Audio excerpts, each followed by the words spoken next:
It's time for tacos, and here's how I make mine. So guys, we're starting off by making 2 pounds of turkey. You can use ground beef if you want to, but we're just browning 2 pounds of ground turkey.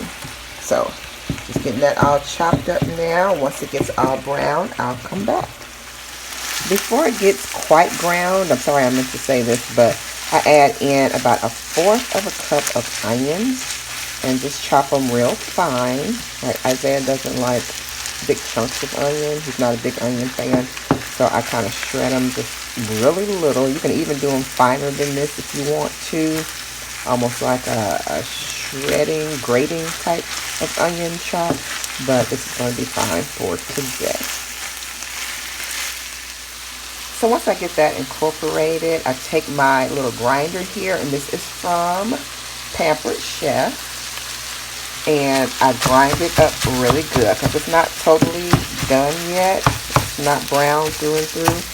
So right before it gets to that stage, I just take my little grinder utensil, and I'm not sure the correct name for it, but I'm sure you can look it up and find it. Just type in Google rather, Pampered Chef grinder or ground beef grinder or something like that, and it should pop up. But I love this. I got this as a gift for hosting a party years ago, and I use it all the time.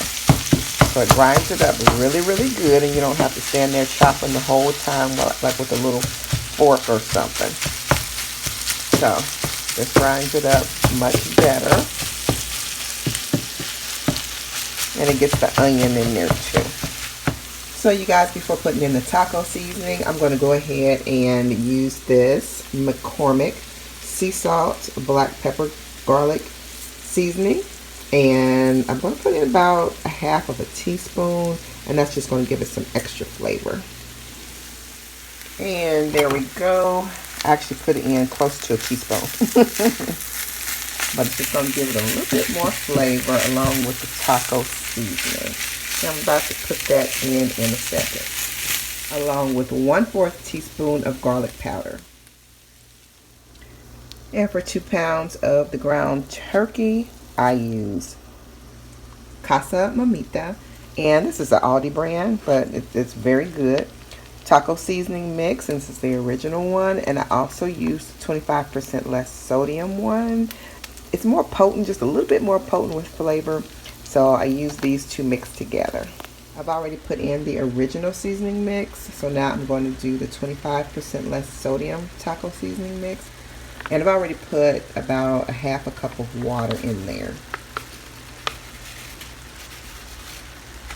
I'm putting that in there, and I am going to put water in here just enough to rinse this out because I do not like to leave any behind. We're going to put that in just a little bit to rinse the little container here, a little packet.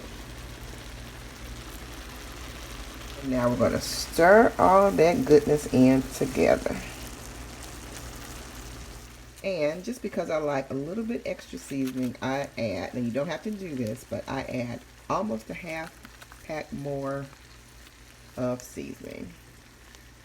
And y'all, I buy all kinds of brands. This is the Kroger brand taco seasoning. So I have Aldi brand, Kroger brand. So let's see, close to 1/2. And then I mix that in. And you see a little new mix here. I added 1/2 can of the refried beans, 2 slices of American cheese, and 3 tablespoons of taco sauce. So you can use any brand. I added 1/2 cup of water. Now I'm going to mix it all together. Just get it all stirred in there, and it's going to be delicious. You put the camera down because I got to do this with 2 hands. It is now all good and flavorful and mixed all together, and it's ready to assemble with the toppings. So we're going to go ahead and get all the toppings diced up. And I have 3 tomatoes here, so I'm going to go ahead and dice those up. And then my onion. And sweet onion is the best to me. I got this from Tupperware years ago. And it is a 3-compartment little plate kind of container. So that's what I put all of my toppings in. And you can put them in separate bowls if you want to and everything, but this is what I use. I always quarter mine. And then I just kind of slice each quarter and then dice them up. But of course, like I said, you can do it any way you want. And then I just put it into one of the 3 compartments and start on the next item. So now I'm going to cut my onion. And again, you can chop it any way you would like. I am not a professional cutter, so don't get me in the comments. But I just do a quick chop. And I do have a chopper up in the cabinet. I do not feel like getting it out today. So I'm just doing it by hand, doing a rough chop.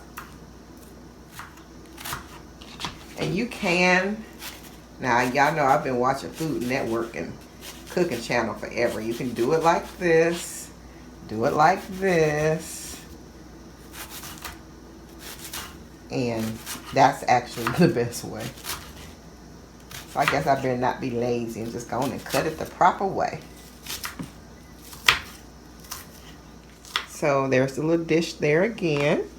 I put my onions to one side because I put the cilantro in the middle. I put onions, cilantro, and then green onion. So I'll put that in there like that. When I get it all done, I'll show you, of course, again, but I put the onions to one side, and then in this big compartment is where I put the lettuce. I also had a red onion left over, so I'm going to chop some of it and mix it with the white sweet onion. And then I have my green onion here.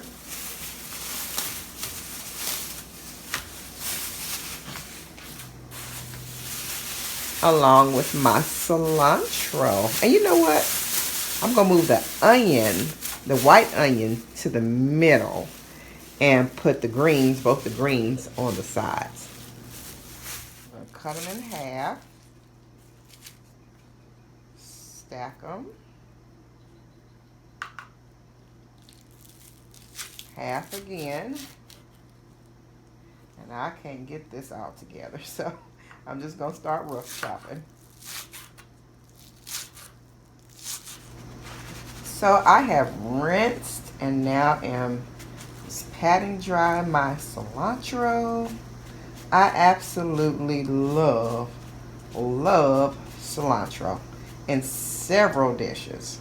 Not just tacos and nachos, but several dishes. I like to put it in my black eyed peas, in my chili, and let's see what else. There's something else. A certain stir fry that I like. I do not like big chunks of cilantro stem though, but I will cut up the stems and, you know, keep it in here, but I don't like long stalks of it in my dish. I always like to chop it up really good. So with cilantro, all you do is bunch it up together, because that's about all you can do, and just start chopping it. And you got to keep it together, kind of mold it together almost. Otherwise, you'll be fighting with the leaves the whole time. But you got to get it into a pile and get to chopping.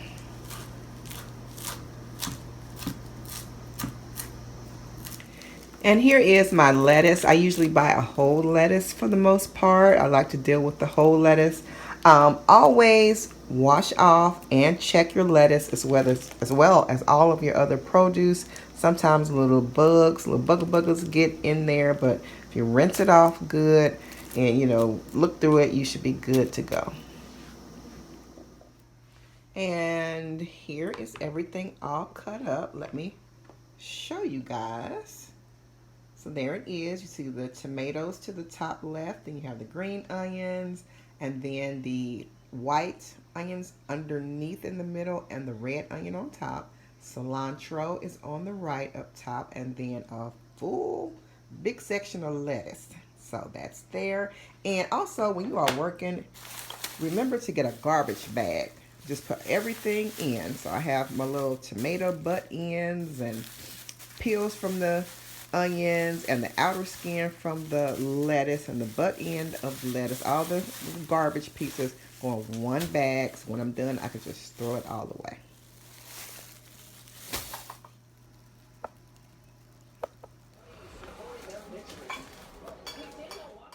And as you see here, I like to mix all of my taco toppings together and put them in the shell. That way I get a taste of everything in each bite. We generally use sharp cheddar, but you can use any cheese that you like. I also melt some extra cheese in the bottom of my taco shell. I put it in the microwave for about 6 seconds or so, and then this is the way I assemble the rest of my taco.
And here they are, delicious.